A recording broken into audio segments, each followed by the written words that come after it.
แล้วเราก็จะได้ต่อตีนที่งามแบบซีเนาะลายเรียบเพียงแบบซีนี่แบบซีหลังจากนั้นเราต่อตีนแล้วเราก็จะไปตัดความยาวทุกคนวิธีตัดความยาวที่ง่ายเนาะที่ง่ายสำหรับสูตรเมนูจะพับทั้งตีนนี้ใส่กันเลยทุกคนพับทั้งตีนใส่กันเลยแบบซีแล้วก็เอาเข็มงุดคัดไว้ให้มันเพียงกันเนาะทั้งตีนให้เพียงกันเข็มงุดคัดไว้แบบนี้มันทอกันประมาณ3 อันก็พอแล้วกัดเอามาที่จริงตัวชิ้นงามๆเนาะกองจืดกองหมวกนี่ให้ลูกมันเรียบมันเพียงแบบนี้ทุกคนก่อนที่เราจะไปตัดนี่วิธีตัดความยาวเนาะคือแบบซีก็คือเราจะเทกจากทางตีนขึ้นทุกคน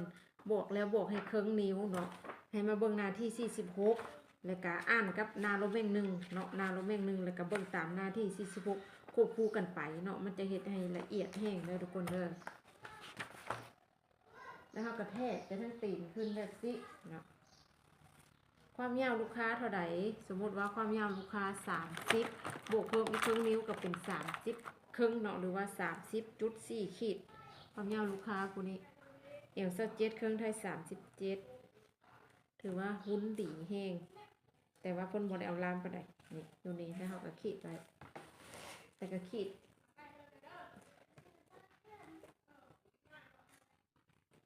แบบนี้แล้วก็ขีดเส้นซื้อขีดบรรทัดใส่กันเนาะแล้วก็ตัด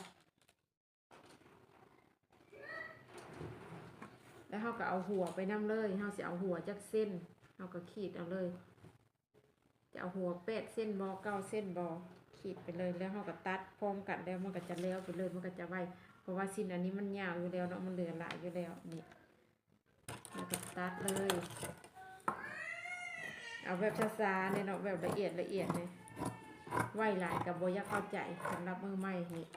ตัวนี้จะเป็นตัวเหลือตัวนี้จะเป็นหัว